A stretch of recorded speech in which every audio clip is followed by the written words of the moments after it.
हरियाणा से पधारे हुए पूज्य संत श्री गुलशन साहब जी एवं हमारे बगल की नवागांव सदगुरु कबीर ब्रह्मचारिणी आश्रम से पधारी हुई हमारी साध्वी बहनें, इस परिवर्तक स्थल पर विराजमान अध्यात्म प्रेमी सज्जनों तथा देवियों, इस द्वितीय सत्र में इस मंच के माध्यम से बहुत सुंदर सुंदर विचार आप लोगों ने श्रवण किया है। उसी विचारों की कड़ी में थोड़ा सा निवेदन मैं भी आपसे करूं। निवेदन, अभी पूज्य श्री हरेंद्र साहब जी एक भजन सुना रहे थे। जिस भजन की प्रथम कड़ी थी कि महापुरुषों की यह पुकार है कि हे मानव, आप अपने जीवन का सुधार कर लो। इस धरती पर 84 लाख योनि की परिकल्पना की गई है। इन 84 लाख योनियों में मानव ही एक ऐसा प्राणी है जिसके जीवन में सुधार की संभावना है। बाकी मानव को छोड़ करके जितने प्राणी हैं उसके जीवन में सुधार की गुंजाइश नहीं, सुधार का सारा दरवाजा वहां बंद है। आप जानते हैं कि एक बच्चा जब विद्यालय पढ़ने जाता है तो उसको सबसे पहले लिखने के लिए पेंसिल पकड़ाई जाती है। पहले तो स्लेट पे लिखता था, तो स्लेट पे लिखने वाली पेंसिल अलग होती थी। अब कागज पर भी लिखता है तो कागज पर लिखने के लिए भी उसको पेंसिल पकड़ाई जाती है। अंग्रेजी में उसको क्या बोलते हैं? रेट, कोई कुछ लोग रेट बोलते हैं। तो कागज पर वो पेंसिल से लिखता है। कब तक लिखता है वो पेंसिल से?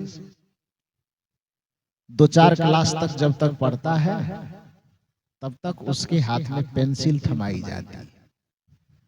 उसके बाद वह बच्चा थोड़ा सा होश संभालता है, 5वां, 6ठा, 7वां, 8वां में जैसे ही जाता है उसके हाथ से पेंसिल रखवा दी जाती है, उसके हाथ में कलम धरवा दी जाती है। आपने कभी सोचा है कि ऐसा क्यों किया जाता है? इसका मनोवैज्ञानिक तथ्य क्या है?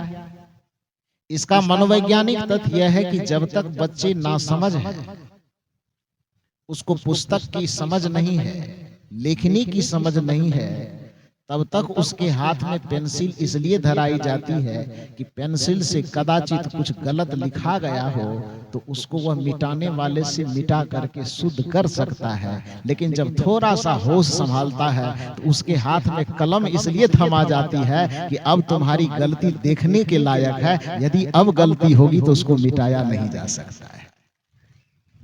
जब तक नादान है तब तक उसको उसके गलती को सुधारने की संभावना हम देते हैं। यदि एक बार लिखने में गलत हो गई तो तुम मिटाने वाले रबड़ से मिटा करके उसको सही कर। लेकिन थोड़ा सा होश में आ जाने के बाद जब उसके हाथ में हमने कलम थमा दिया, तो कलम थमाने का मतलब यह है कि अब यदि कुछ लिखते हो तो थोड़ी जिम्मेदारी से लिखना, क्योंकि अब तूने यदि गड़बड़ी की तो उसको मिटाने की कोई संभावना नहीं है। उसी प्रकार से मानव एक ऐसा जीवन है जिस जीवन में आपको इस सृष्टि का ऐसा मनोहारी जीवन दे करके भेजा गया, स्वभाव दे करके भेजा गया जिसमें सुधार की गुंजाइश है। यह मनुष्य चाहे तो अपने जीवन को सुधार करके देवतुल्य बना सकता है, और यदि बिगाड़ ले तो फिर इससे बड़ा राक्षस भी खोजना बड़ा मुश्किल हो जाएगा। कर्म की भूमिका इसलिए कही जाती है, यही कारण है कि सत्संग किसके लिए होता है। आज तक आपने कहीं नहीं सुना होगा कि कुत्ता, घोड़ा, गधा इत्यादि के लिए कहीं सत्संग का पंडाल लगा है। किसी कुत्ते, घोड़े, गधे के लिए कहीं पर विद्यालय खुला है, ऐसा सुने हैं क्या? आज तक किसी बाघ को शाकाहारी होने का उपदेश दिया गया, ऐसा सुने हैं कहीं? क्यों नहीं सुने? क्योंकि उसमें बदलाव हो ही नहीं सकता, सुधार की गुंजाइश वहां है ही नहीं। प्रकृति ने उसको जैसा जीवन दिया है बस उस जीवन में फिक्स है वो। बदलाव नाम की कोई चीज वहां नहीं होगी। कुत्ता को जैसा बनाया गया 1000 वर्ष की पहले जैसे इस धरती पर उसका जीवन चल रहा था, आज भी उसका जीवन वैसा ही चल रहा है, और यह जब तक सृष्टि रहेगी तब तक उसका जीवन उसी तरह से चलेगा। बैल जैसा खा रहा था, जैसा सो रहा था, जैसा जी रहा था, उसी तरह से आज भी जी रहा है, आगे भी उसी तरह से जिएगा। उसमें बदलाव की कोई संभावना नहीं। यही कारण है कि आज तक किसी बाघ, कुत्ते, घोड़े के लिए कोई प्रवचन, कोई सत्संग, कोई विद्यालय, कोई महाविद्यालय का आयोजन नहीं किया गया। यदि बैल शाकाहारी है तो उसका शाकाहार उसके स्वभाव में फिक्स है, निर्धारित है, और बाघ यदि मांसाहारी है तो वह भी उसके स्वभाव में फिक्स है, निर्धारित है, उसमें कोई बदलाव नहीं है। इसको एक उदाहरण से समझिए कि एक बाघ जो स्वभाव से मांसाहारी है, कदाचित वह भटकते भटकते भटकते भटकते ऐसे जगह पहुंच गया है जहां पर उसको खाने पीने की कोई सामग्री नहीं मिल रही है। 10 दिन से 15 दिन से इतना भूखा गया है, वो भूख लगी है, उसके पेट और पीठ का अंतर करना मुश्किल हो गया है। मतलब भूख के कारण पेट और पीठ की दूरी खत्म हो गई है, चिपक गया है। हड्डियां गिनी जा सकती है, इतनी हड्डियां उसके शरीर से निकल आई है। 15 दिन का भूखा रहना कम थोड़े होता है। और इतने भूखे रहने के बावजूद भी किसी आदमी को दया आ गई। इसी तरी घाट का कोई आदमी हो, उसको बड़ी ममता लगी। ये शेर है जंगल का राजा, अब भूखा गया है, इतना भूखा है कि इसको माने चलने फिरने का साहस नहीं है, पेट और पीठ में अंतर समझ में नहीं आ रहा है। तो उसके भूख पर तरस खा करके इसी तरी घाट का कोई आदमी नाद में एक नाद घास परोस करके उसके आगे में जाकर के रख दे, बाघ के आगे। घास समझते हैं ना, तो घास को एकदम काट काट करके छोटा छोटा टुकड़ा करके उस बाघ के आगे में ले जाकर के एक नाद में परोस दे। बाघ से इशारा करे कि बहुत भूखे हैं, थोड़ा सा ग्रहण कर लीजिए, भोजन समझ करके या जलपान समझ करके। आप बताइए, क्या वह बाघ उस घास को खा करके अपनी भूख मिटा लेगा? छोड़िए, घास नहीं खाता। हमारे हरेंद्र साहब को ज्यादा ममता आ गई। आश्रम पर ढेर मालपुआ बनाया, खीर बनाया, दूध दही मेवा मिष्ठान लेकर के और उसके आगे में परोस दिया। बाघ से कर घास खाना पसंद नहीं है तो ये मालपुआ ही भोग लगा दीजिए। खा लेगा बाघ? खाएगा? बिहार वाला बाघ होगा तो नहीं खाएगा, छत्तीसगढ़ वाला हो तो थोड़ा सा आप लोग बताइए, खाएगा? नहीं खाएगा। ठीक इसके विपरीत आप यही धारणा लागू कर दीजिए एक गाय पर, एक बैल पर। एक गाय और बैल की भी यही स्थिति हो गई कि ऐसे जगह पर वो चले गए हैं जहां पर कि भोजन के लिए कोई सामग्री, पानी का कोई सामग्री नाम का चीज नहीं है। वो अभी 15 दिन से इसी स्थिति में है, हड्डी निकल आए हैं 15 दिन से भूखे रहने के कारण। और उसके सामने में कोई व्यक्ति उसकी भूख पर तरस खा करके कोई व्यक्ति एक थैला मांस लेकर के गया, उसके आगे में, गाय के आगे में, बैल के आगे में रख दिया, प्रार्थना करा, हे गौ माता, घास की व्यवस्था तो हम नहीं कर सकते, लेकिन आपके लिए बगल से हम 1 केजी मांस लाए हैं, इसको खा करके अपना भूख मिटा लीजिए। क्या होगा वहां? गाय क्या करेगी, बैल क्या करेगा? खा लेगा? नहीं खाएगा। वो गाय और बैल मांस को सूंघ नहीं रहा है तो दीक्षा किससे लिया? हरेंद्र साहब से। सत्संग कहाँ सुना? उत्तरी घाट में। उत्तरी घाट में सुनने के कारण, सत्संग सुनने के कारण शाकाहारी हुआ, ऐसी बात तो नहीं है।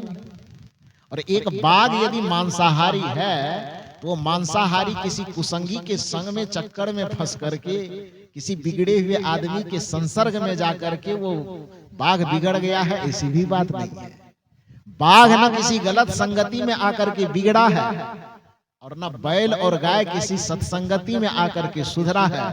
यदि बैल और बाघ के स्वभाव में अंतर है, एक स्वभाव से मांसाहारी है, दूसरा स्वभाव से शाकाहारी है, तो प्रकृति के द्वारा वह निर्धारित है। उसमें न तो गिरने की संभावना है न उठने की संभावना है। लेकिन मनुष्य एक ऐसा प्राणी है जिसमें उठने की भी संभावना है और गिरने की भी संभावना है, महान बनने की भी संभावना है और दुरात्मा बनने की भी संभावना है। क्योंकि इसमें गिरने फिसलने की भी संभावना है, इसलिए इस फिसलन से बचाने के लिए हमारे भक्तों को, संतों को मिल करके इस सत्संग का आयोजन बार बार करना पड़ता है कि इतना सजग बना करके मनुष्य को रखा जाए कि उसको भटक करके फिसलने न दिया जाए। इसलिए महापुरुषों को यह पुकार पुकार करके कहना पड़ रहा है कि महापुरुषों की यही है पुकार, हे मानव क्या कर लो, तो अपने जीवन में कर लो सुधार। आपके ही जीवन में सुधार की संभावना है। आप एक ऐसे प्राणी हैं जो अपने जीवन को बिगड़े से बिगड़े स्थिति से पलट करके आप महान बना सकते हैं। सुबह में हमारे पूज्य श्री यतीन्द्र साहब जी बड़े सुंदर सुंदर उदाहरण दे रहे थे। अंगुलीमाल का उदाहरण, रत्नाकर का उदाहरण, आम्रपाली का उदाहरण, ये सब तो ऐतिहासिक उदाहरण है, तो जिसके कारण लोगों को समझाने के लिए कहना पड़ता है। नहीं तो हम लोगों से 23 साल साधना मार्ग में गुजरने से हुआ है। 2002 में जब 12 वर्ष की उम्र थी, उस समय में घर छोड़ करके निकले थे, 8वां क्लास में पढ़ते पढ़ते, और सत्संग मंच पर बैठ करके लोगों के बीच में अपनी बात सुनाते सुनाते ये मेरा 23वां वर्ष समाप्त हो रहा है। कितना दिन? 23। इतने दिन के दरमियान में आप कल्पना कीजिए कि कितना रत्नाकर आकर के हम लोगों से मिला होगा, कितना अंगुलीमाल मिला होगा, कितने अमरपाली मिले होंगे, और कितने जुआरी, कितने शराबी, कितने मांसाहारी, कितने लोगों से संपर्क हुआ होगा, और कितने लोग आकर के यहाँ से अपने जीवन को सुधार का फार्मूला लेकर के गए होंगे और अपने जीवन को सुधार के पथ पर लगाए होंगे। इसकी गिनती नहीं की जा सकती, अनगिनत। ये जीवन सुधार का जो केंद्र है वो केवल सत्संग स्थान है।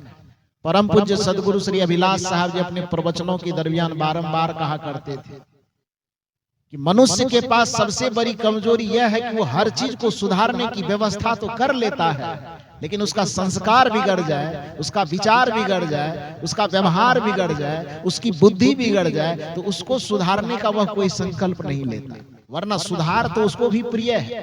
कैसे? तो पूज्यवर गुरुदेव श्री अभिलाष साहब जी कहा करते थे कि मनुष्य घड़ी पहनता है, घड़ी पहनते पहनते अचानक उस घड़ी में कुछ बिगाड़ आ जाए तो क्या करता है? उसको तोड़ करके फेंक देता है। यहाँ ऐसा विधान है क्या कि घड़ी बिगड़ गई पहनते पहनते तो तोड़ फोड़ करके फेंक देना है? ऐसा किया जाता है? तब क्या करते हैं? उस घड़ी को किसी मैकेनिक के पास ले जाते हैं और उसको ठीक करवाते हैं। कपड़ा खरीद के लाए, पहन रहे हैं, कुछ दिन पहनते पहनते किसी कारण से वह कपड़ा कहीं फट गया, तो क्या करते हैं? उसको फेंक देते हैं।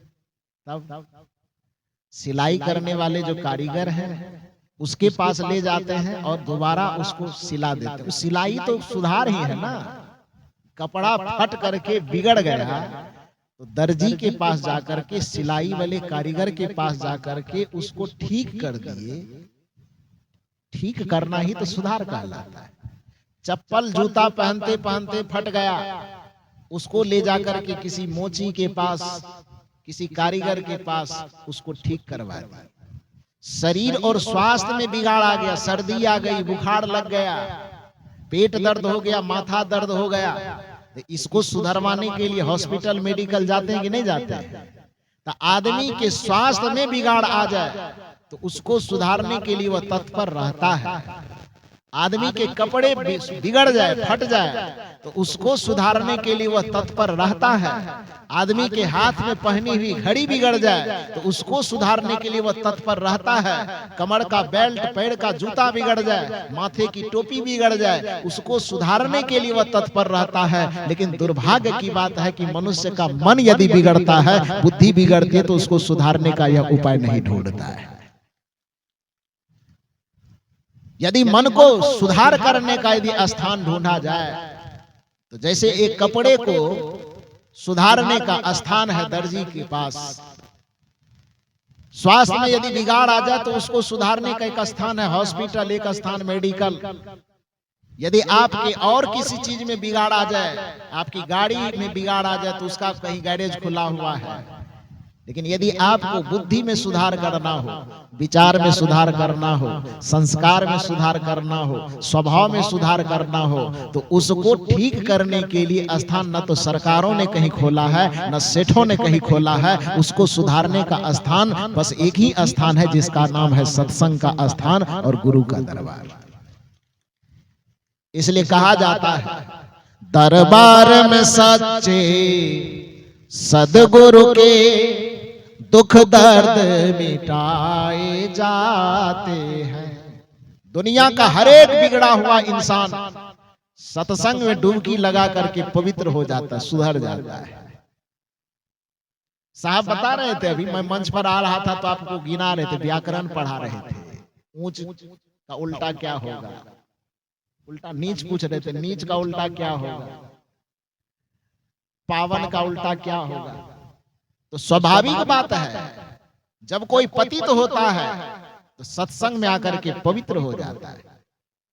जब कोई नीच प्रवृत्ति का व्यक्ति होता है तो सत्संग में आकर के उस सत्प्रवृत्ति से जुड़ जाता है।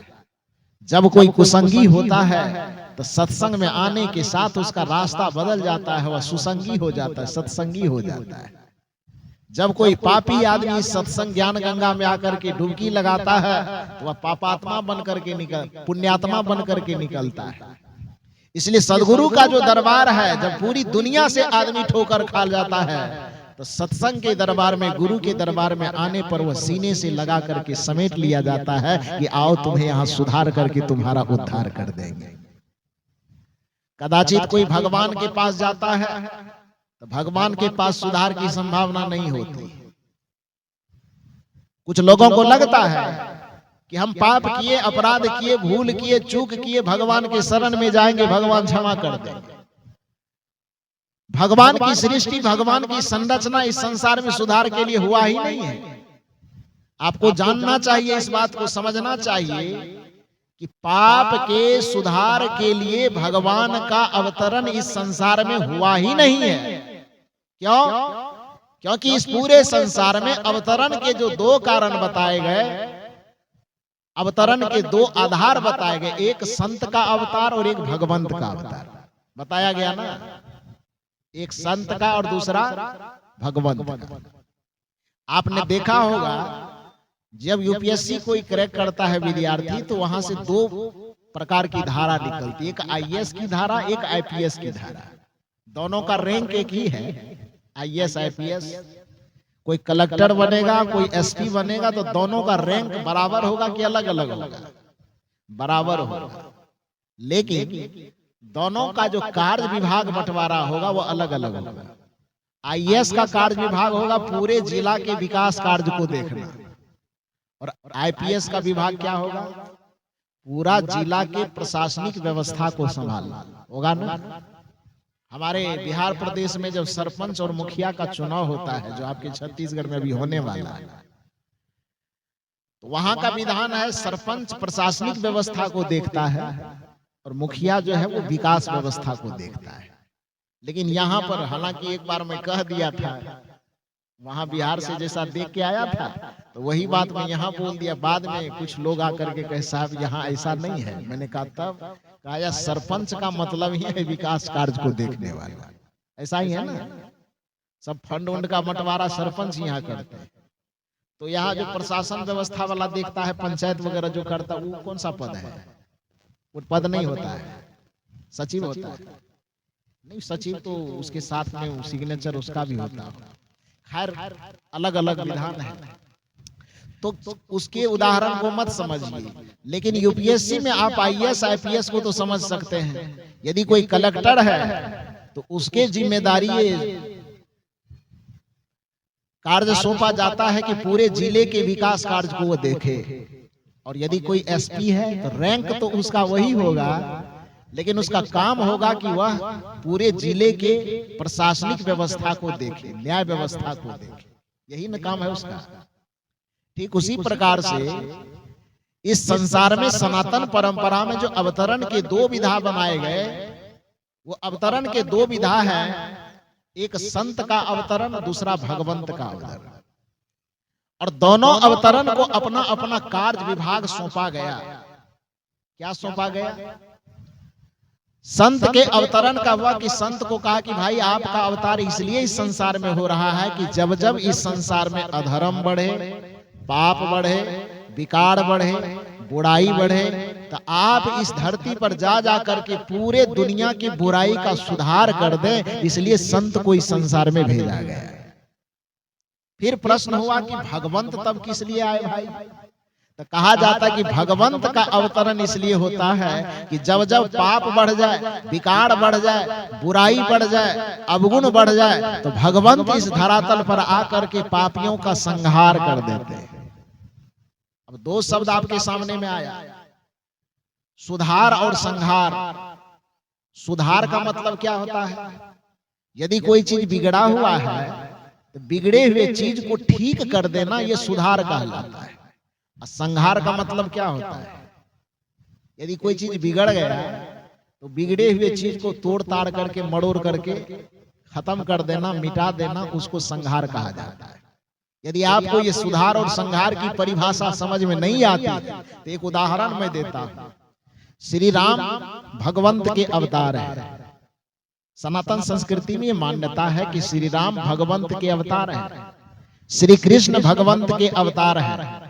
तो श्री कृष्ण के सामने में एक बिगड़ा हुआ व्यक्ति कंस चला जाता है, तो कंस के जीवन में कृष्ण कोई सुधार करते हैं कि कृष्ण का संहार करते हैं? थोड़ा जोर से बोलिए। मैंने पहले कहा था सुबह में ही कि मेरा कुछ सवाल होगा, उसका जवाब आपको देना होगा, और जवाब देते चलिए बढ़िया से। ये कृष्ण जी यहाँ पर सनातन परंपरा में भगवंत के अवतार है ना, माने जाते हैं ना। श्री कृष्ण के सामने में इस दुनिया में बहुत बिगड़ा हुआ आदमी जो उसके जमाने में था, उसका नाम था कंस। वह कंस जब अपने बिगड़े हुए बुद्धि, बिगड़े हुए संस्कार, बिगड़े हुए आचरण, बिगड़े हुए व्यवहार, बिगड़े हुए स्वभाव को लेकर के जाते हैं, तो श्री कृष्ण जी अपने बुद्धि, विवेक, ज्ञान, त्याग, तप के प्रभाव से कंस के जीवन में सुधार लाता है कि सुदर्शन से सीधे कंस का संहार करते हैं। थोड़ा जोर से बोलिए ना। प्रवचन हम नहीं करेंगे, आपका कर्जा नहीं खाए हैं। जो मैं बोल रहा हूं उसको बढ़िया से आप लोग जवाब दीजिए। श्री कृष्ण ने कंस का सुधार किया कि संहार किया? संहार किया। राम जी के सामने में रावण चले आते हैं, स्वभाव से, संस्कार से, विचार से, व्यवहार से बेचारा बिगड़ा हुआ है। तो श्री राम जी ने अपने ज्ञान से, विचार से, संस्कार से, प्रवचन से, उपदेश से रावण के जीवन में सुधार लाया कि गला काट करके रावण का वृंदावन बिहारी लाल की जाए। क्या किया? सुधार किया कि संहार? संहार। क्यों किया संहार? क्योंकि भगवान के पास सुधार का ऑप्शन नहीं है। जो भी भगवान है, हिरण्याकश्यप के पास कौन पहुंच गए? नरसिंह भगवान पहुंच गए। हिरण्याकश्यप का सुधार कर दिया कि पेट फाड़ करके संहार कर दिया? क्या किया? संहार किया। राम के सामने में रावण आएंगे, उसमें सुधार नहीं ला सकेंगे, वो संहार करेंगे। कृष्ण के सामने कंस आएंगे, कंस का सुधार वह नहीं कर सकेंगे, कंस का संहार करेंगे। नरसिंह के पास में हिरण्यकश्यप आएंगे, उसके विचारों में वह सुधार नहीं करेंगे बल्कि उसका संहार करेंगे। और दूसरे तरफ यदि भगवंत का अवतार संहार करता है यानी मार देता है, खत्म ही कर देता है, और दूसरे तरफ यदि संत अवतार के रूप में आते हैं, यदि बुद्ध के सामने में अंगुलीमाल जाता है तो बुद्ध ने अंगुलीमाल का संहार किया कि सुधार किया? क्या किया? सुधार किया। सप्तऋषि मंडली के पास में यदि रत्नाकर जाता है तो रत्नाकर का संहार होता है कि सुधार होता है? क्या होता है? सुधार होता है। ऑप्शन कौन वाला सही है, सुधार वाला कि संहार वाला? यदि आपके जीवन में कोई बुराई हो, कोई अवगुण हो, कोई पाप हो, कोई विकार हो, कोई भूल हो, कोई चूक हो, कोई बुराई हो, तो आप यह बताइए कि आप अपने जीवन के लिए या अपने लिए कौन सा ऑप्शन चुनेंगे, सुधार वाला कि संहार वाला? तो सुधार के लिए जाना किसके पास चाहिए? संत के पास कि मंदिर के पास? जाते किधर है आप? तो वहां पर क्या होगा? सुधार का ऑप्शन है वहां? वहां सुधार का ऑप्शन नहीं है। भगवंत का अवतार इस संसार में सुधार के लिए नहीं होता, भगवंत का अवतार इस संसार में संहार के लिए होता है। और यदि कदाचित हमारे जीवन में कोई भूल है, कोई चूक है, कोई अपराध है, कोई विकार है, कोई अज्ञानता है, कोई नादानी है, कोई पाप है, तो यदि हम सीधे मंदिर के तरफ दौड़ लगाते हैं और सत्संग की अवहेलना करते हैं, भगवान की मूर्ति के सामने हम जाकर के सर झुकाते हैं, किंतु संत के शरण में आना हम पसंद नहीं करते हैं, तो उस व्यक्ति को याद रखना चाहिए कि भगवान के पास सुधार का कोई ऑप्शन नहीं है, वहां पर सीधे संहार का ऑप्शन है। और संतों और गुरुजनों के पास सुधार का ऑप्शन है। इसलिए यदि अपने जीवन के विकारों का सुधार करना चाहते हैं तो आपको सत्संग से प्रेम करना चाहिए, संत के चरण से प्रेम करना चाहिए, संत के शरण में आना चाहिए। हनुमान जी के मंदिर में एक भक्त पहुंच जाता है और भक्त ने कहा कि भगवान, मेरे अंदर बहुत पाप है, बहुत विकार है, आप मेरा सुधार करके उद्धार कीजिए, रिद्धि सिद्धि सब प्रदान कीजिए, अष्ट सिद्धि नवनिधि के दाता आप ही हैं, पूरा कीजिए। ध्यान से सुनिए, यहाँ हनुमान जी को मैं भगवान का प्रतिनिधि बना रहा हूं और हनुमान जी यहाँ फैसला कर रहे हैं। हनुमान जी कहे कि अच्छा एक बात बताओ कि तू सीधे मेरे सामने अष्ट सिद्धि नवनिधि लेने के लिए आ गया है, थोड़ा सा नारियल लेके 1.25 केजी लड्डू लेके, एक बात बताओ कि वहां जो तरी घाट में सत्संग हो रहा था वहां गया था कि नहीं गया था? प्रयागराज से यतीन्द्र साहब आए थे, धमतरी से इधर हरेंद्र साहब आए थे, बिहार से अभय साहब आए थे, हरियाणा से उधर गुलशन साहब आए थे, तो इतने दूर दूर से संत आए थे तरी घाट में, वहां पर संत का दर्शन किया कि नहीं?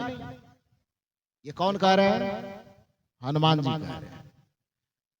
भक्त ने कहा बड़ा गजब है, आप तो सबसे पावरफुल देवता है, चौराहे चौराहे पर बैठे रह करके पूरे सब की रक्षा करते रहते हैं, तो आपके जैसे पावरफुल बल और बुद्धि के देवता होने के बावजूद भी जब हम आपके शरणागत हैं तो हमको सत्संग में जाने की क्या आवश्यकता है? हमको संत के पास जाने की क्या आवश्यकता है? हनुमान जी ने कहा, रे नादान, ये दुनिया, ये संसार, पूरी सृष्टि संविधान से चलता है। जब तक संविधान नहीं बनता तब तक कोई चाहे कितनी मनमानी कर ले, लेकिन जब एक बार संविधान का निर्माण हो जाता है तो संविधान को बनाने वाला भी उस नियम के दायरे में आ जाता है। जब तक मेरे नाम का कोई संविधान न बना होगा तब तक पता नहीं क्या हुआ होगा, वो मैं नहीं जानता, लेकिन जब से मेरे नाम का संविधान बना है मुझे भी उस संविधान के दायरे में जीवन चलाना पड़ता है।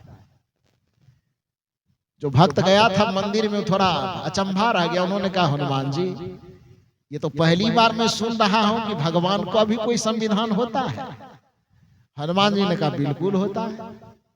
राम जी का संविधान रामायण है, कृष्ण जी का संविधान गीता और श्रीमद् भागवत है, कबीर साहब का संविधान बीजक है कि नहीं है? ईसा मसीह का संविधान बाइबिल है, तो हजरत मोहम्मद इस्लाम का संविधान, हजरत मोहम्मद साहब का संविधान कुरान है कि नहीं? सनातन संस्कृति में चलने वाले अपने संविधान वेद को मानते हैं कि नहीं मानते हैं? तो हनुमान जी ने कहा कि सभी संस्कृति में जीने वालों का अपना अपना एक संविधान होता है, धार्मिक विधान होता है। तो तुम मेरे मंदिर में आए हो तो मेरा भी तो कोई संविधान है। भक्त ने कहा मेरा माथा चकरा गया, मैं कुछ समझ नहीं रहा हनुमान जी, आप बताइए आपका कौन सा संविधान है। हनुमान जी ने कहा मेरा संविधान है छोटा सा हनुमान चालीसा। कौन सा संविधान? हनुमान चालीसा, वो मेरा संविधान है। और जब से वह संविधान बना उस संविधान के अनुसार मुझे भी कार्य करना पड़ता है। तो कहा वो संविधान क्या कहता है प्रभु आप समझाइए। हनुमान जी ने कहा कभी पढ़े हो कि नहीं पढ़े हो? आप लोगों से मैं पूछ रहा हूं, कभी हनुमान चालीसा पढ़े हैं? नहीं पढ़े? पढ़े हैं। कुछ लोग कहते हैं पढ़े हैं, कुछ लोग कह रहे हैं नहीं पढ़े। अच्छा पढ़े नहीं तो कम से कम चौक चौराहे पर लाउड स्पीकर में जब बजता है हनुमान चालीसा तो सुने हैं कि नहीं सुने हैं? सुने हैं। कुछ पंक्ति तो याद होगी। 40 चौपाई की होती है वो, इसलिए तो उसको चालीसा कहा जाता है। पूरे कभी याद हो कि ना हो, लेकिन उसकी पहली पंक्ति आपने सुना है उसको? कभी उस पर विचार किए हैं? यदि उस पहली पंक्ति को सुने होते बढ़िया से और उस पर विचार कर लिए होते तो फिर संत और गुरुजनों की अवहेलना करने की आवश्यकता नहीं पड़ती। चाहे कितना भी मंदिर जाते रहते फिर भी सत्संग से आपको प्रेम रहता है। और यदि आपने उस पर सुन करके विचार नहीं किया तो आज मैं सुना रहा हूं, इसको बढ़िया से सुनिए। हनुमान जी ने कहा कि मेरे संविधान को कभी नहीं पढ़े हो। भक्त ने कहा पढ़े हैं लेकिन ध्यान नहीं दिए आप कहना क्या चाहते हैं। हनुमान जी ने कहा मेरे संविधान की पहली पंक्ति सुनो। श्री गुरु चरण सरोज रज निज मन मुकुर सुधार वरनौ रघुवर विमल जसो जो दायकु फल चार बुद्धिहीन तनु जानिके सुमिरो पवन कुमार बल बुद्धि विद्या देहु मोहि हरहु कलेश विकार। यह हनुमान चालीसा की पंक्ति है कि नहीं? इसको किसी कबीरपंथी ने लिखा है? इसको कबीर साहब ने लिखा है? इसको हनुमान जी का कोई भक्त होगा गोस्वामी तुलसीदास जी के नाम से प्रचलित है। किसने लिखा किसी को पता नहीं, लेकिन नाम है कि गोस्वामी जी ने लिखा। मान लो कि गोस्वामी जी नहीं लिखा होगा तो आप इस पंक्ति को देखें कि इस पंक्ति में क्या लिखा गया। श्री गुरु चरण सरोज रज, वर्णन किसका है? हनुमान चालीसा का जो वर्णन है वो किसके लिए है? हनुमान जी के लिए। लेकिन उसमें पहली वंदना जो लिखी गई है वो किसकी लिखी गई है? हनुमान जी की कि गुरु भगवान की? आए? और हम शनिवार हनुमान जी के मंदिर पहुंच जाते हैं, धो सत्संग से हमको क्या लेना देना है। हनुमान जी के भक्त ये है, भूत पिशाच निकट नहीं आवे, महावीर जब नाम सुनावे। ये महात्मा लोगों को कौन गिनता है? क्यों जाए? जिस हनुमान जी का नाम लेने के कारण आप कहते हैं कि सत्संग और संत की क्या आवश्यकता है, वो हनुमान जी आपको सिखा रहे हैं कि मेरे दरबार में आने से पहले तुमको कहां जाके डुबकी लगाना चाहिए? श्री गुरु चरण सरोज रज, श्री सदगुरु के चरण कमल में पहुंच करके सदगुरु के चरण से, मुख से, वाणी से जो गंगा ज्ञान की गंगा प्रवाहित होती है, पहले जाकर के वहां डुबकी लगा लो तो तुम्हें पता चलेगा कि असली मंदिर कौन है और असली भगवान कौन है। किस मंदिर में हमें जाना चाहिए और किस भगवान की पूजा करनी चाहिए, ये अपने आप पता चल जाएगा। इसलिए कहा जा रहा है कि मंदिर आने से हनुमान जी अपने भक्त को कह रहे हैं कि मंदिर तू आ गया, हमसे अष्ट सिद्धि और नवनिधि मांग रहा है, लेकिन इतना बात याद रख कि सत्संग और संत की अवहेलना करने वाले किसी भी भक्त को, किसी भी व्यक्ति को कोई भगवान चाह करके भी आशीर्वाद नहीं दे सकता। जो संत की अवहेलना करता है, जो सत्संग की अवहेलना करता है, जो धर्म ज्ञान और भक्ति से प्रवाहित इस ज्ञान गंगा की अवहेलना करता है, तो पूरी दुनिया की किसी भी देवता में यह सामर्थ्य नहीं है कि उस भक्त का उद्धार कर दे, उस भक्त का कल्याण कर दे। इसलिए किस मंदिर से आप आस्था रखते हो, आपके आस्था को धन्यवाद है। किस भगवान से आप आस्था रखते हो, अपने जगह पर आप आस्था रखे रहो। किस मंदिर में जाकर के आप सर झुका रहे हो, अपने जगह झुकाते रहो, लेकिन इतना ध्यान रखो कि अपने हृदय में, अपने मन में, अपने बुद्धि और विचार में संत के प्रति श्रद्धा और आस्था को गहरा करो। सत्संग के प्रति आस्था को डवाडोल न होने दो, बल्कि सत्संग के प्रति अपना इतना आस्था बनाओ, और सत्संग में जाते जाते जाते जाते आपको पता चल जाएगा कि हमारा असली भगवान क्या है, भगवान का असली स्वरूप क्या है। और जब भगवान के असली स्वरूप को समझ जाएंगे, भक्ति के असली स्वरूप को समझ जाएंगे, ईश्वर के असली स्वरूप को समझ जाएंगे, और ईश्वर की पूजा विधान को असली रूप में जान जाएंगे, तो फिर आपको बाहर भटकने की आवश्यकता नहीं पड़ेगी। आपका तन ही आपके लिए मंदिर हो जाएगा, और इस तन रूपी मंदिर में बैठा हुआ आत्मा ही आपके लिए भगवान, परमात्मा और ईश्वर हो जाएगा। लेकिन पहले सत्संग में आइए। तो हनुमान जी कहते हैं कि अपने जीवन का सुधार करना, मैं यही कह रहा हूं कि भगवान सुधार के लिए नहीं होता है। भगवान यदि सुधार के लिए होता तो हनुमान जी कह रहे हैं कि श्री गुरु चरण सरोज रज, श्री गुरुदेव के चरण रज को जाकर के स्पर्श करो, यानी उसके शरणागत हो जाओ। भक्त ने पूछा उनके पास जाने की क्या जरूरत है, हम तो आपसे नाता जोड़े हैं।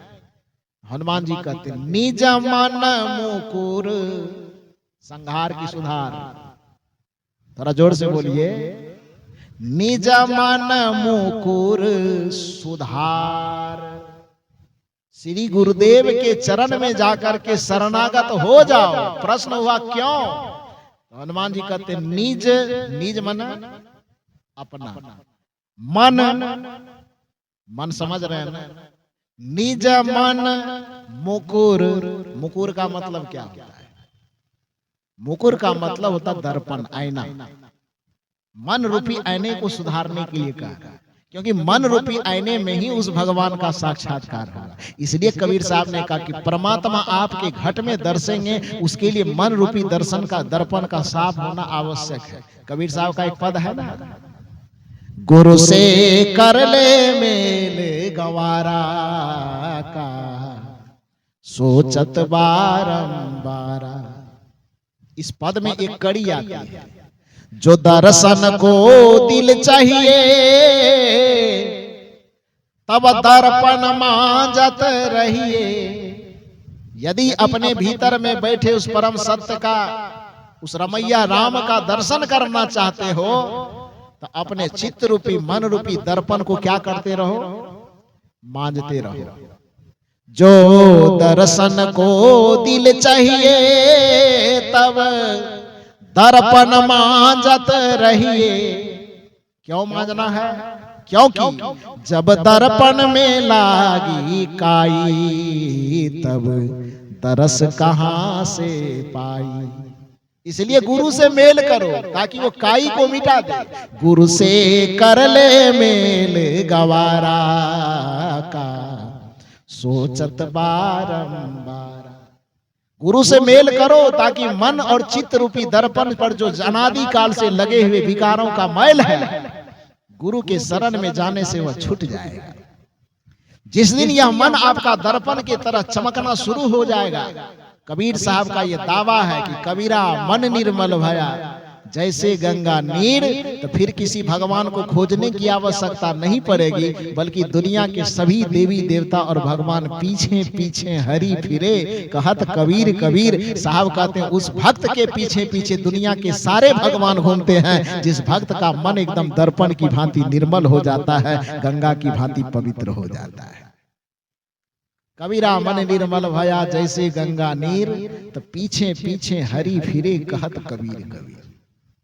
ये मन को दर्पण की भांति चमकाने के लिए संत महापुरुष तो कहते ही हैं। कदाचित सोचिए हमारे दुनिया का संस्कृति कितना सभ्य रहा होगा। कुछ समय में जो फिल्म बनाने वाले, फिल्म के लोग भी कहते हैं कि भैया यदि जीवन में अपने भीतर में आत्मा परमात्मा का साक्षात्कार करना हो तो मन रूपी दर्पण को धोते रहना।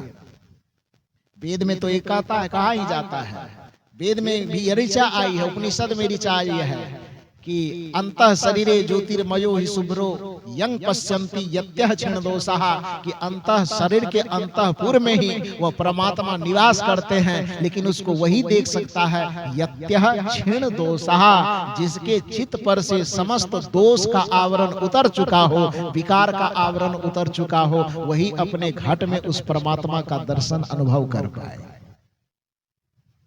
यह बात कबीर साहब कह रहे हैं, यह बात और महापुरुष कह रहे हैं, लेकिन हमारे भारतीय संस्कृति का कितना परंपरा प्रगाढ़ रहा होगा, कितना धनी रहा होगा कि एक जमाने में फिल्म बनाने वाले, फिल्म दुनिया के लोग, हालांकि फिल्म का काम अलग है, उसका विभाग, विषय, भोग, राग, रंग, दुनिया, ये सब चित्रित करना है, लेकिन सोचिए कि कितना उद्गार रहा होगा वो फिल्म बनाने वालों के अंदर, कि फिल्म के गाना में भी इस चीज को पिरोया है।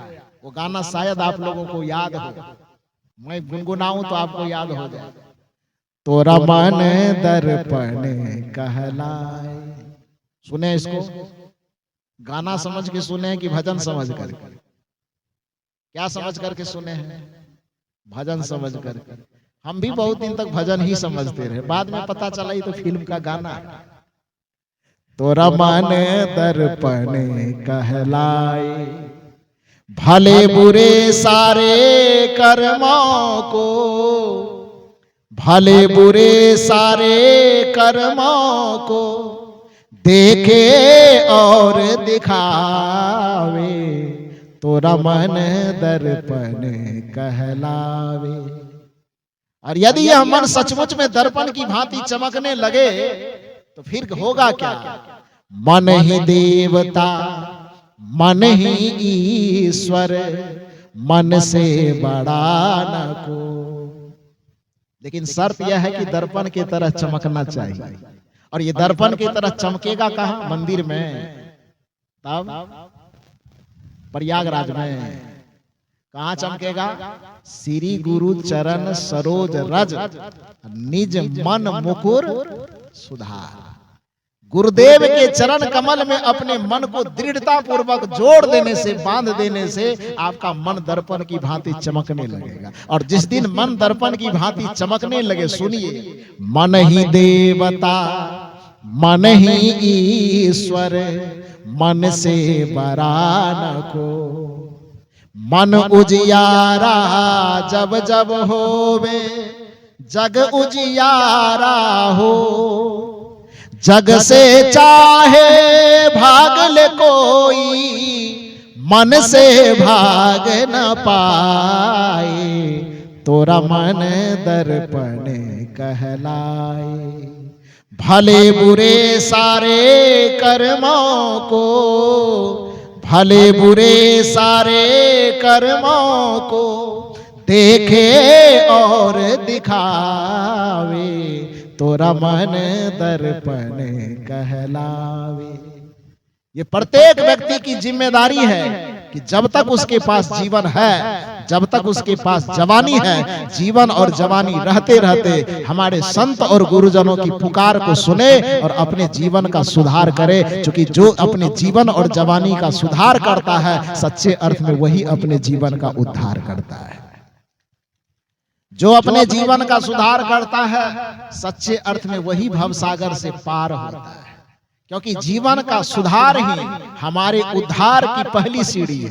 कोई व्यक्ति अपने मन का सुधार न करे और भगवान की कृपा से उद्धार होना मान ले तो भ्रम में फंसा हुआ है।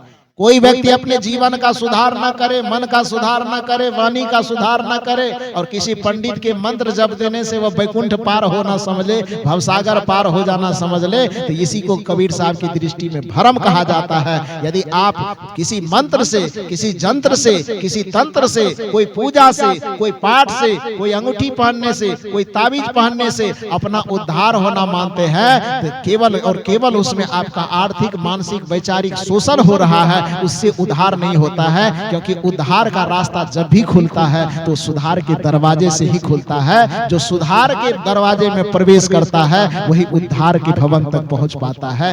यही उद्धार का फॉर्मूला है। इसलिए कहा जाता है कि श्री गुरु चरण सरोज रज निज मन मुकुर सुधार, वरनौ रघुवर विमल जसु जो दायक फल। कि गुरुदेव के चरण कमल से होकर के गुजरने पर ही हमें 4 फल की प्राप्ति होती है। और 4 फल क्या क्या है? दिन में भी मैंने जोराया था आपको, टमाटर, तब क्या जोराए थे? कद्दू भी जोराए थे। 4 फल में क्या क्या जोराए थे? अर्थ, धर्म, काम और मोक्ष। ये चारों फल की प्राप्ति जो मानव जीवन का परम लक्ष्य है, परम उद्देश्य है, वो परम उद्देश्य की प्राप्ति जहां पर होगी, इसी बात पूरे हनुमान चालीसा भी पढ़ने की जरूरत नहीं है, बस एक पंक्ति काफी है। उतने को संभाल लीजिए तो जीवन संभल जाए। कुछ लोग कहते हैं कि कबीर साहब तो सब देवी देवता इधर उधर छोड़ छाड़ देता, कहाँ छोड़े?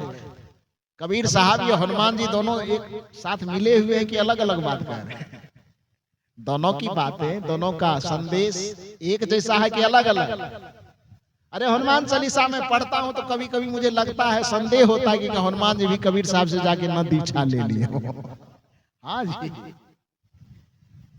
लोग कहते हैं कि भगवान आदमी को आलसी बनाता है। कबीर साहब ने पुरुषार्थवाद का संकेत दिया कि करो बहिया बल आपनी, छार वीरानी आस, जाके आंगन नदी बहे सोकस मरे प्यासी। पुरुषार्थवाद का सबसे बड़ा प्रेरणा स्तंभ है कि नहीं? ये प्रेरणा वाक्य है ना ये कि करो बहिया बल आपनी, छाड़ वीरानी आस, जाके आंगन नदी बहे सोकस मरे प्यास। ये भगवानवाद का समर्थन है कि पुरुषार्थवाद का? पुरुषार्थवाद का है ना। अब हनुमान जी से थोड़ा सा टॉपिक ले लीजिए। हनुमान जी कहते हैं कि यदि अपना कल्याण करना है, भौतिक आध्यात्मिक उन्नति करना है, तो किसी भगवान के भरोसे मत बैठना। तब क्या करना? आपन तेज संहारो आपे, तीनों लोक हाँकते कांपे। या आपको भगवानवाद वाला फॉर्मूला झलकता है कि पुरुषार्थवाद वाला? क्योंकि ये पंक्ति क्या कर, विचार किए नहीं ना है आप, केवल आंख मूंद करके बेलपत्तर चढ़ाते आए हैं, अगरबत्ती झुलाते आए हैं, दिया जलाते हैं। विचार करेंगे तो सारा सूत्र वहां भरा पड़ा है। हनुमान जी कहते हैं कि आपन तेज, आपन माने क्या होता है? आपन माने अपना, तेज माने, तेज का मतलब इंद्रियों से प्रवाहित होने वाली शक्ति, इंद्रियों से प्रवाहित होने वाली एनर्जी।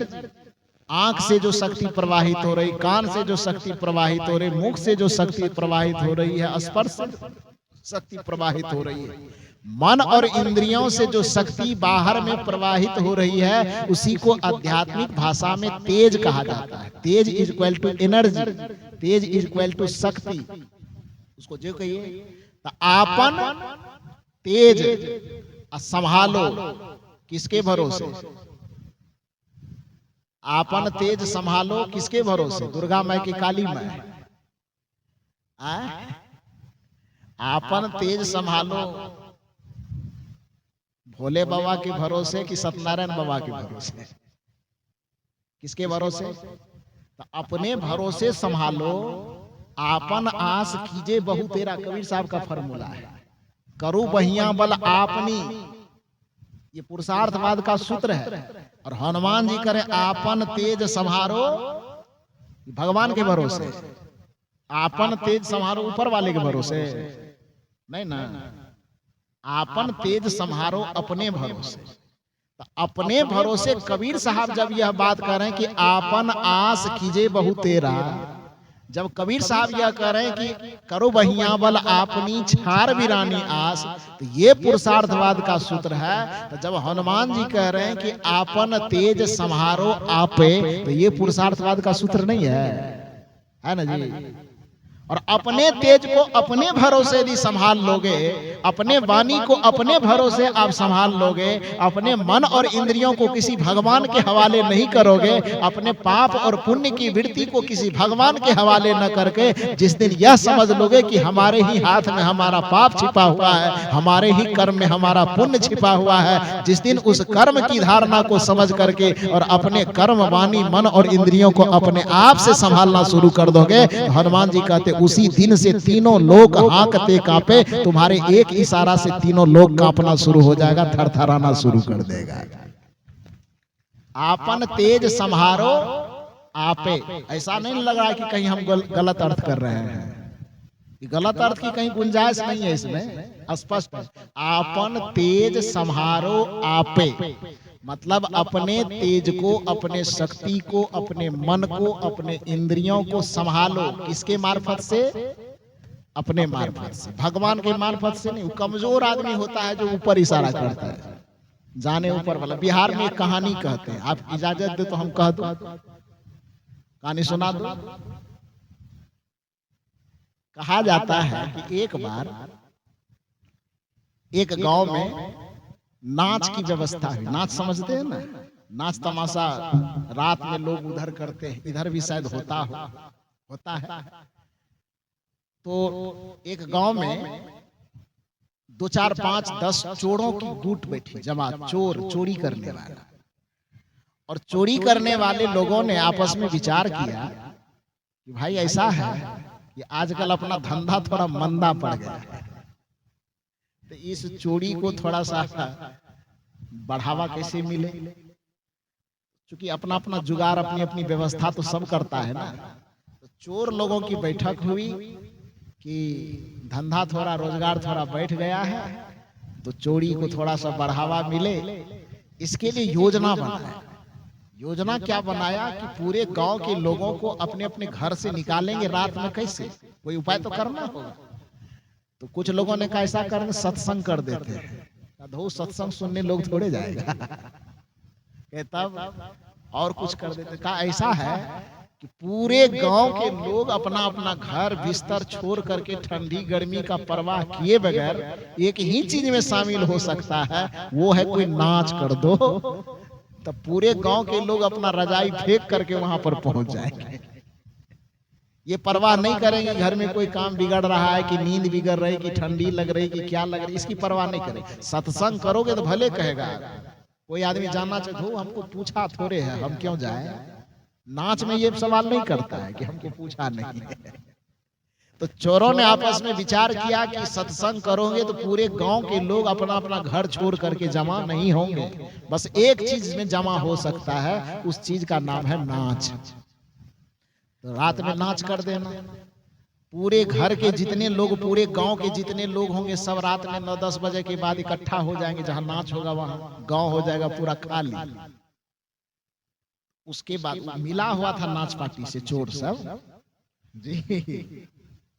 इधर नाच देखने में जब सब व्यस्त हो जाएंगे, तब इधर से 10 ठो मिल करके जाएंगे और गांव में जिसके घर में देखेंगे कि बढ़िया बढ़िया सामान है, उसके घर में चोरी कर लेंगे।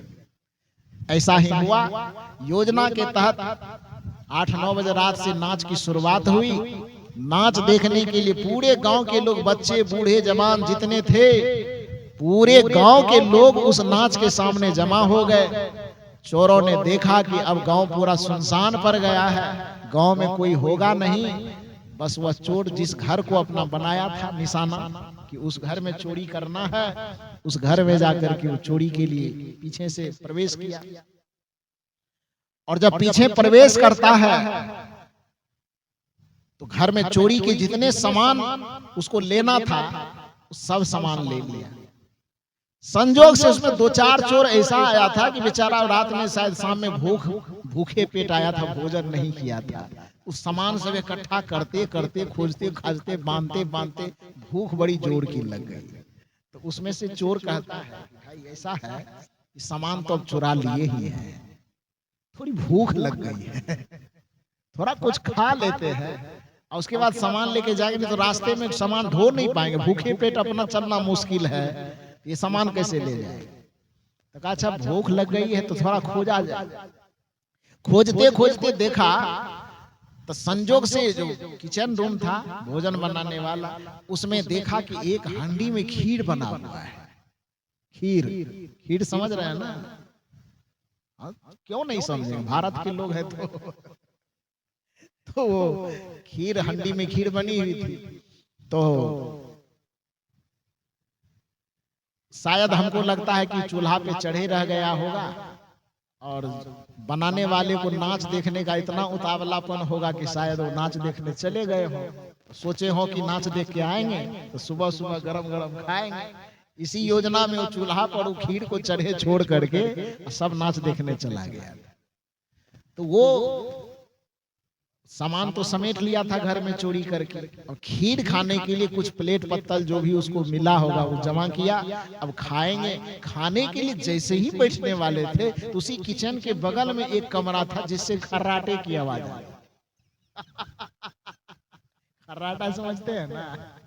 हाँ, तो खर्राटे की आवाज आ रही थी। तो खर्राटे लेने में नाक से जो बंद था एकदम, खर्राटा कैसे लेता है लोग? आवाज आती है ना? तो आवाज जो आ रही थी तब जो खाने लगा, तो चोर को जब किसी की आवाज सुनाई दे तो चौकन्ना होगा ना कि कोई देख न ले, तो थोड़ा सावधान हुआ कि लगता है कोई है, देख लेगा तो परेशानी होगी। तो कोई आदमी पैर दबा करके उसी में से धीरे धीरे देखने गया तो देखा कि बूढ़ी एकदम खटिया पर लेटी हुई है। और चोरों ने कहा चिंता मत करो, बूढ़ी है, एकदम महिला है, बूढ़ी है, हम लोग 5-6 है, ज्यादा इधर उधर करेगा तो बस कंठा दबाएंगे वृंदावन बिहारी लाल की, ज्यादा कुछ नहीं करेगा। लेकिन कोई आदमी है तो थोड़ा सावधान होना पड़ेगा। तो फिर इधर खाने के लिए भीड़ गया, अब परोस रहा अपने अपनी थाली में अपना खाने के लिए, अब बूढ़ी माता और खर्राटा ले रही है। तो खर्राटा ले रहे तो उसमें से चोर कहता है क्या हो गया बुढ़िया को, क्या मांग रही है? तो उसी में से एक चोर कहता लगता है खीर बनाया था, सब लोग खा लिया, इस बूढ़ी को खाने नहीं दिया होगा इसीलिए सपने में खीर मांग रही है। क्योंकि खर्राटे में खर खर की आवाज होती है ना, तो जो खर्राटे में खर खर बोल रही थी तो शायद चोर लोगों ने अनुमान लगाया कि इसको खाने नहीं दिया होगा तो इसलिए खर खर कह करके खीर खीर मांग रही है। तो ऐसा करो कि एक करछुल, एक चम्मच निकाल करके बूढ़ी माँ के मुंह में डाल दो। नहीं डालोगे कदाचित उसके हिस्से में यदि खीर खा लिया पेट दर्द उठेगा, कोई बीमारी धर लेगी, तो इस वजह से पहले उसको खिला दो तब खाएगा। तो कोई बात नहीं। उस चोर क्या किया, अभी तक तो टेस्ट किया नहीं था, उस चम्मच से एकदम हंडी में से उठाया, थोड़ा हाथ से छू के देखता तो पता चलता कि गरम है कि नरम है कि क्या है, लेकिन देखा नहीं, हड़बड़ी में था, एकदम हंडी में चम्मच दिया, एक चम्मच निकाला, अब बूढ़ी मैया जो मुंह खोल करके खराटा मार रही थी, उस चम्मच भरा हुआ खीर उसके मुंह में जाकर के डाल दिया। जब खीर उसके मुंह में डाला, बूढ़ी मैया चिल्ला करके उठी। जो भी उसको माँ बाप जो पुकारना हो, एकदम बेतहाशा होकर के पुकारना शुरू की। गरम गरम पूरा मुंह जो पक गया था, इतनी जोर से चिल्लाई, इतनी जोर से आवाज लगाई कि कोई एक आध आदमी सड़क पे जा रहा होगा नाच ही देखने, वो सुन लिया, हल्ला किया, बस नाच देखना छोड़ करके बहुत सारे आदमी दौड़े दौड़े उधर से। चोरों ने कहा तो बड़ा मुसीबत आ गया, बुढ़िया सबको फंसा दिया।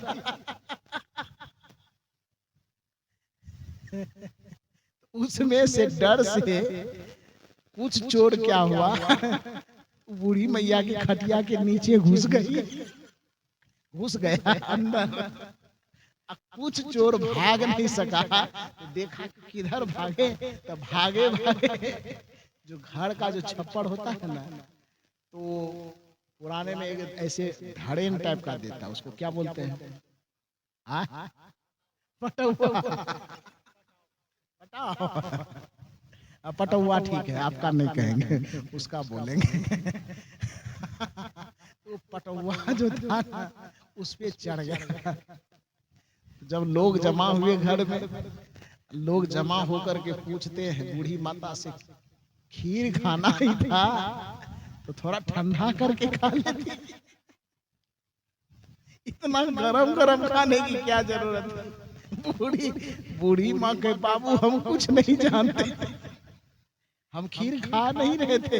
अच्छा खा नहीं रहे थे तो मुंह में कैसे आया? हम कुछ नहीं जानते, जाने ऊपर वाला।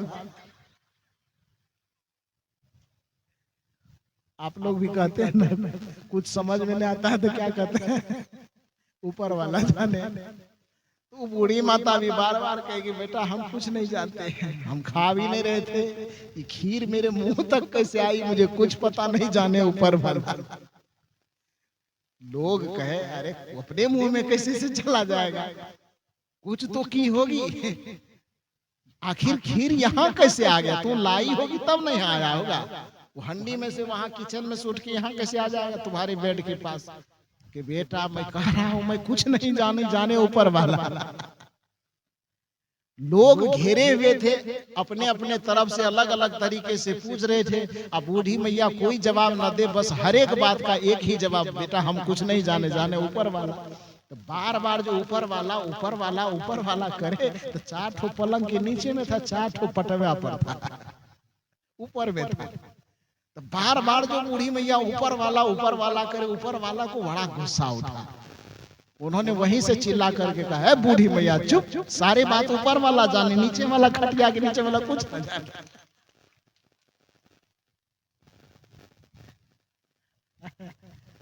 सारा दोष ऊपर वाले को लगा रही है, हम अकेले थोड़े हैं, 4 तो तुम्हारे खटिया के नीचे।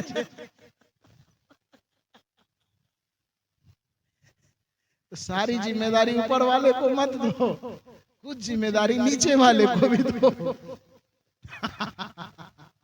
तो हनुमान जी यहाँ पर आपन तेज संहारो आपे, ये जिम्मेदारी ऊपर वाला को दिया कि भीतर वाले को दिया। यदि अपने तेज को खुद संभालना है तो खुद बाहर में है कि खुद भीतर में है, तो सारी जिम्मेदारी ऊपर ही वाला लेगा, पटावा वाला कि खुद खटिया के नीचे वाला भी लेगा। आपन तेज संहारो आपे, तीनों लोक हाँकते कांपे। जिस दिन हम भाग के ऊपर में कोई जिम्मेदारी नहीं थोपेंगे, भगवान के ऊपर कोई जिम्मेदारी नहीं थोपेंगे, ऊपर वाले के ऊपर कोई जिम्मेदारी नहीं थोपेंगे, बल्कि हनुमान जी के अनुसार आपन तेज संहारो आपे को समझ लेंगे। कबीर साहब की भाषा में आपन आस कीजिए बहु तेरा के भाव को समझ लेंगे। करो बहिया बल आपनी छार बिड़ानी आस के भाव को समझ लेंगे। उस दिन अपने सुधार की और उद्धार की जिम्मेदारी दूसरे के माथे पर न फेंक करके अपनी जिम्मेदारी पर उस सुधार को ले आएंगे। और जो संत महापुरुष सत्संग मंच लगा करके गली गली में दुनिया वालों को बताते फिरते हैं कि संत महापुरुष कह रहे हैं पुकार, हे मानव अपने जीवन का कर लो सुधार, अपने जीवन का सुधार करो तभी आपका उद्धार संभव है। क्योंकि मानव जीवन आप पाए हो, आप सुधार की भूमिका पर हो। कदाचित मनुष्य जीवन से हट करके पशु पक्षी की श्रेणी में चले गए तो वहां सुधार की कोई गुंजाइश नहीं है। एक उदाहरण से मैंने समझाया कि एक छोटा सा बच्चा जब पढ़ने के लिए विद्यालय में प्रवेश करता है तो उसके हाथ में पेंसिल थमाई जाती है, और उसके बाद वही बच्चा जब 2, 4, 5 साल विद्यालय में पढ़ लेता है उसके हाथ से पेंसिल ले ली जाती है और हाथ में कलम थमा दी जाती है। बच्चा वही है, लेकिन उसके साथ 2 तरह का व्यवहार हुआ। क्यों? जब तक वह बच्चा नादान था, नासमझ था, तब तक उसके हाथ में पेंसिल दी गई और एक हाथ में उसको मिटाने वाला रबड़ दिया गया। क्यों दिया गया? क्योंकि उस बच्चे के साथ यह उसका मनोवैज्ञानिक तथ्य यही है कि उस बच्चे से यह कहा गया कि अभी तुम नादान हो, इसलिए तुम्हारी गलती को मिटाई जा सकती है, ये संभावना के साथ में तुम्हें पढ़ने दे रहा हूं। लेकिन बाद में जब वही बच्चा समझदार हो जाता है, उसके हाथ से मिटाने वाला रबड़ छीन लिया जाता है, उसके हाथ से पेंसिल हटा दी जाती है, उसके हाथ में कलम थमा दी जाती है, जिसका भाव यह होता है कि अब तुम जिम्मेदारी के साथ लिखना, क्योंकि अब तुम्हारी गलती को मिटाया नहीं जा सकता। तो उसी तरह से हम जो पशु पक्षी की योनि में जब चले जाते हैं तो वहां हमारी भूल को मिटाने का, भूल को सुधारने का कोई मौका नहीं होता है। लेकिन जब हम मानव जीवन में होते हैं, यहाँ पर बड़ी से बड़ी गलती को, बड़ी से बड़ी भूल को सुधारने का अवसर है। और सुधारने का जो स्थान है, जैसा कि मैंने कहा कि घड़ी बिगड़ जाए तो उसको सुधारने का कोई स्थान निर्धारित है जूता चप्पल बिगड़ जाए तो उसको सुधारने का कोई कोई स्थान है, यदि तन पर पहना हुआ कपड़ा फट जाए तो उसको सुधारने का स्थान है। उसी तरह से बुद्धि, विवेक, विचार, व्यवहार, संस्कार, स्वभाव यदि बिगड़ जाए, चित्त बिगड़ जाए, मन बिगड़ जाए, तो उसको सुधारने का जो स्थान है, उस सुधारने के स्थान का ही नाम है सत्संग का स्थान, और सुधारने वाले का नाम ही है संत और गुरु। तो आप संत और गुरु के चरण में पहुंचकर अपने जीवन का सुधार कर लीजिए। जो आह्वान हमारे परम पूज्य संत श्री हरेंद्र साहब ने किया कि सभी महापुरुष संतों की यही है पुकार कि हे मानव, इस सत्संग में आकर के अपना क्या कर लो, सुधार कर लो। बस इतना ही निवेदन करके